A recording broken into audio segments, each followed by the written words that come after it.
La Cour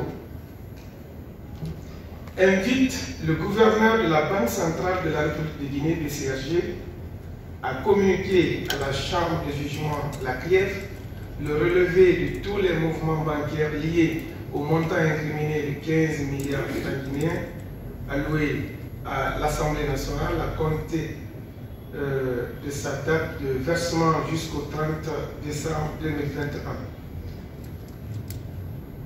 Donc, toujours au gouverneur, à préciser les bénéficiaires de tous les retraits intervenus, à indiquer les soldes antérieurs à ce dépôt de 15 milliards de francs guinéens, à indiquer l'objet de cette allocation, donc allocation de 15 milliards et son origine.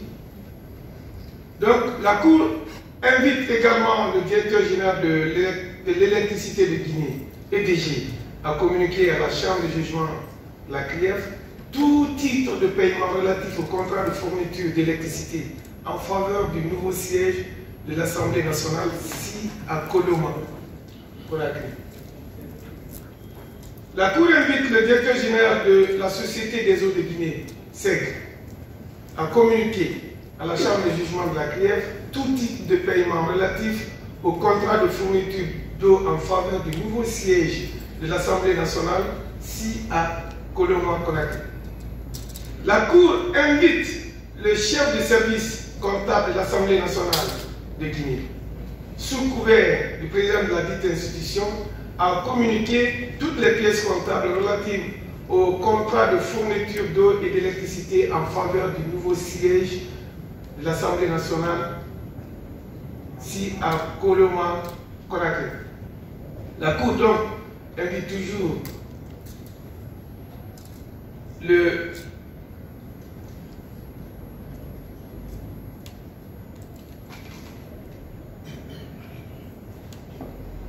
invite le chef de service de la dite institution à communiquer à la Chambre de jugement de la CRIEF toute pièce, c'est-à-dire le chef de service comptable de l'Assemblée nationale, sous couvert du président de la dite institution, à communiquer à la Chambre de jugement de la CRIEF toute pièce comptable et toute autre pièce se rapportant à l'utilisation du montant de 15 milliards de francs guinéens incriminés, à savoir les primes des députés, les dépenses liées à la clôture du nouveau siège de l'Assemblée nationale ici à Coloma, Conakry.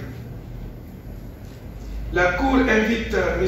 Amadou Damaro Camara à produire les titres de propriété de tous ces biens, objets de la saisie immobilière numéro 290 CI CRIEF 22 en date du 16 décembre 2022. Relativement aux demandes de renouvellement et de mise en liberté. 1. Demande de renouvellement de l'autorisation de sortie concernant M. Michel Cameron. La Cour, vu la requête afin de renouvellement d'autorisation de sortie du territoire national en date du 13 septembre 2023, vu l'état physique observé à l'audience publique de ce jour, vu les motifs y évoqués, autorise M. Michel Cameron à se rendre en France à l'hôpital Saint-Joseph de Paris pour un séjour médical de 30 jours allant du 10 octobre 2023 au 10 novembre 2023 à 0h00.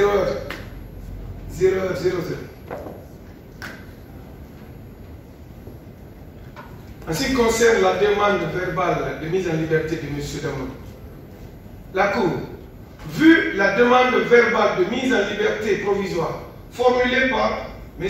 Amadou Damaro Camara à l'audience de ce jour, ainsi que les motifs sanitaires invoqués par lui, vu les différents rapports médicaux produits par M.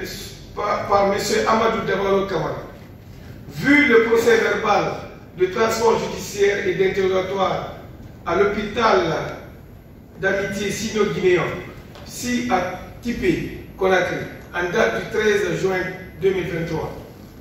Vu l'ordonnance de saisie pénale immobilière numéro 290 CICF 2022 en date du 16 décembre 2022.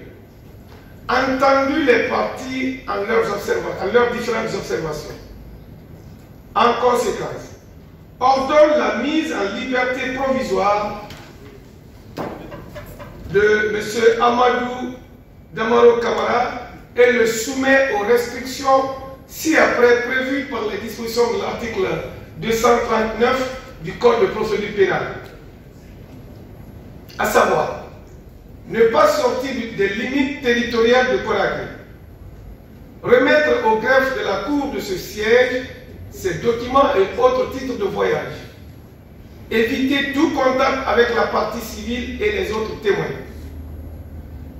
éviter toute communication de nature à compromettre la sérénité de la présente procédure par quelque moyen que ce soit, se présenter régulièrement aux audiences de la Cour de ce siège.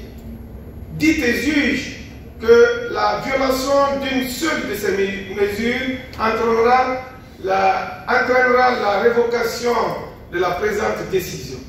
Le tout en application des dispositions des articles 239, 240, 241, 244 du Code de procédure pénale.